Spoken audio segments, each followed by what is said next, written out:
Bonjour à tous, bienvenue sur la chaîne Le Lore. Avant toute chose, bonne année 2022 à toutes et à tous. Aujourd'hui, je lance une petite série de vidéos appelée Spider-Man. Le but, vous parler des différents Spider-Man qui existent dans le multivers et le Spider-Verse accessoirement. Je compte aussi le faire du côté de chez DC avec Batman, Superman et tout autre héros possédant plusieurs versions d'eux-mêmes. Je pense que ça peut être cool. Et aujourd'hui, nous allons parler de l'origine de Superior Spider-Man. Ou Spider-Man, vous le dites comme vous voulez, je vais dire Spider-Man personnellement. L'histoire de ce Spider-Man particulier commence d'une manière assez triste pour un adversaire très connu de Spider-Man, le Docteur Octopus, Otto Octavius. À cause de ses nombreux combats contre Spider-Man et des coups reçus par ce dernier, la tête d'Otto a commencé à présenter de graves lésions cérébrales, à force d'être frappé à la tête. Rajoutons à cela tous les autres dégâts à la tête qu'il a pu recevoir tout le long de sa vie durant différents combats,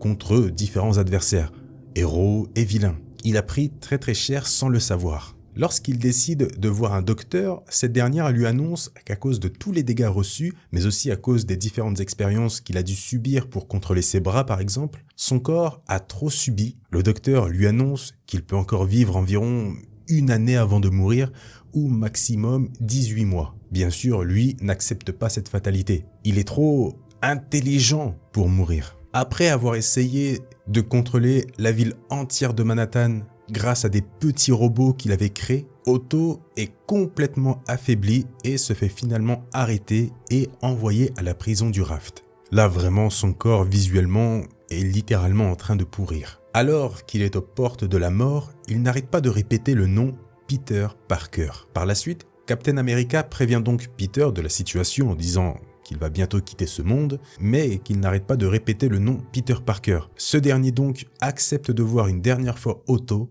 avant qu'il ne quitte ce monde. L'entrevue se passe sans aucune caméra et uniquement entre eux. Lorsqu'ils se voient, Otto continue de prononcer le nom Peter Parker. C'est alors que Spider-Man enlève son masque en disant « Naturellement, oui, je suis Peter Parker ». Mais d'un coup, les larmes montent aux yeux d'Otto et ce dernier réplique que non, c'est lui, Peter Parker. C'est là que tout est dévoilé. En réalité, alors attention, accrochez-vous. En réalité, le Spider-Man que nous voyons, donc Peter Parker, n'est en réalité plus Peter Parker. L'esprit du vrai Peter Parker est dans le corps mourant d'Octopus et l'esprit d'Octopus est dans le corps de Peter. C'est pour ça qu'il n'arrête pas de prononcer Peter Parker. Il veut dire en gros que c'est lui Peter Parker. Mais comment c'est possible ? Finalement, avant même de savoir comment tout ça est arrivé, le corps d'Octopus, avec l'esprit du vrai Peter, meurt. Alors que le Peter, avec l'esprit d'Octopus, va vivre la vie de Spider-Man. Heureusement, les médecins sur place arrivent à stabiliser le corps complètement meurtri d'Otto. Je vais toujours l'appeler Otto. Les docteurs réussissent donc à sauver le corps d'Otto avec le vrai Peter enfermé dedans sans que personne ne soit au courant de la situation. C'est ça le plus frustrant pour lui. Maintenant stable, le vrai Peter dans le corps d'Otto essaye de savoir comment tout ça s'est arrivé. En sachant qu'il est dans le corps d'Otto, cela veut dire qu'il possède aussi son cerveau, mais surtout ses souvenirs. Il a donc la possibilité de se souvenir de tout ce qu'a fait Otto dans sa vie, et notamment le moment par exemple où il apprend qu'il va mourir. C'est là que Peter se souvient qu'à un certain moment, Otto avait créé des milliers de petits robots appelés Octobots, comme je l'ai dit juste avant, pour essayer de prendre le contrôle de la ville tout entière. La particularité de ces petits robots, c'est qu'Otto pouvait les contrôler avec son cerveau à distance à l'aide d'un casque. Mais Peter se souvient lui avoir pris le casque et l'avoir même utilisé pour éviter qu'Otto ne l'ait. Le problème, c'est qu'en utilisant ce casque, qui permet de contrôler les Octobots,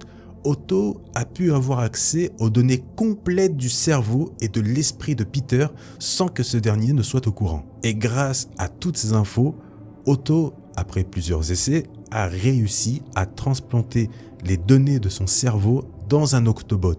C'est là que Peter comprend enfin comment il a fait. Alors que Peter était en plein fight contre le super bouffon, l'Octobot contenant les données du cerveau d'Octopus a profité de la situation pour se connecter au cerveau de Peter discrètement et rapidement durant le combat, ce qui a eu pour effet de réécrire tout le cerveau de Peter en y incorporant les données du cerveau d'Otto et ensuite prendre les données du cerveau de Peter, les mettre dans l'Octobot et ensuite recommencer le processus, cette fois-ci dans le corps mourant d'Otto, pour transférer les données du cerveau de Peter à l'intérieur. En gros, c'est un échange. J'espère que vous avez compris.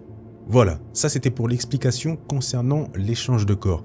C'était important de parler de ça, je pense, parce que je vais pas juste vous dire « Alors, Superior Spider-Man, c'est Octopus dans le corps de Peter. Allez, on passe maintenant au personnage qui est trop cool. » Non, je voulais vraiment, comme le titre l'indique, parler de l'origine du personnage. Bref, à l'aide de différents vilains, Peter, qui est dans le corps d'Otto, parvient à s'échapper du raft pour tenter de reproduire à l'aide de l'Octobot l'échange de cerveau. Une fois de nouveau face à face, un combat débute entre les deux, mais étant complètement affaibli, Peter, dans le corps d'Otto, perd malheureusement son combat. C'est là qu'une chose logique va arriver à Otto, qui est dans le corps de Peter. Le problème, c'est qu'Otto n'a pas pensé, en devenant Spider-Man, tous les mauvais souvenirs qu'il a vécus, toutes ces pertes, toutes ces douleurs.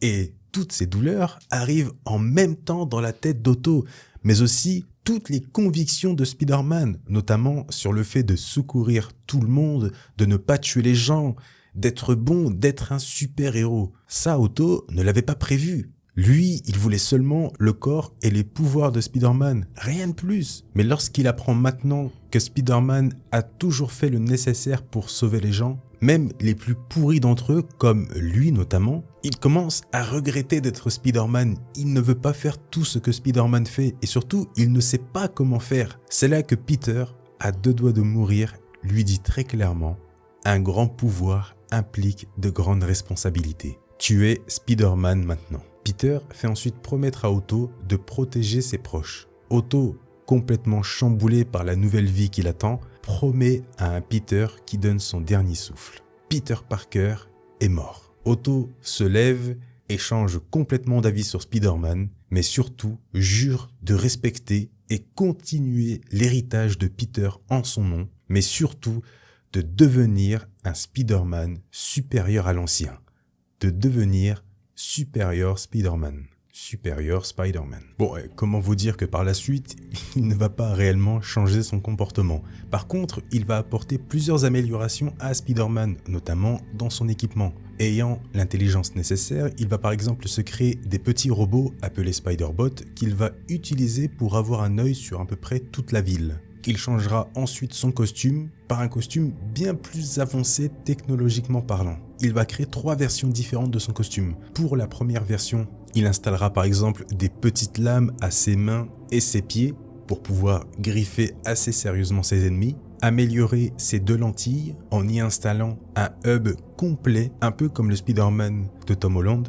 Dans la deuxième version de son costume, bien plus classe, rouge et noir, en plus des précédentes améliorations, il installera l'une des choses les plus stylées, il faut le dire, 4 bras mécaniques dans le dos, qui fait référence certes à l'Iron Spider pour nous, mais pour lui c'est surtout une référence à ses anciens 4 bras qu'il avait lorsqu'il était encore le Dr Octopus. Et je peux vous dire qu'il se bat très bien avec ses 4 bras en plus. Pour la 3e tenue, là le truc c'est une machine à tuer. Ses 4 pattes ont été améliorées avec des lames sur des lames, avec la possibilité de tirer des lasers à partir des 4 bras. Mais en plus de ça, la tenue comporte aussi des lasers sur ses épaules. Ouais, c'est complètement abusé au niveau de la technologie. Mais il faut le dire, il est quand même très classe.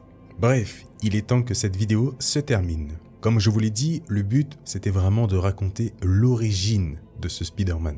Si vous voulez ensuite en savoir plus sur ses aventures personnelles, il y a les comics Superior Spider-Man tout simplement, ou même des vidéos qui expliquent ses exploits. Mais si vous le souhaitez, dans un futur proche, je pourrais prendre le temps pour vous préparer une vidéo sur le reste de son histoire. À vous de voir. Merci à tous d'avoir regardé cette vidéo. N'oubliez pas, comme d'habitude, le petit pouce bleu, c'est ultra important pour cette chaîne. Et en plus de ça, c'est gratuit. Le commentaire aussi, ça fait toujours plaisir pour le référencement, mais aussi pour me donner votre avis sur la vidéo. Et si vous avez des précisions à apporter, n'hésitez pas. Pensez à vous abonner à la chaîne, je crois qu'on est bientôt 4000, c'est un truc de dingue. Merci à vous.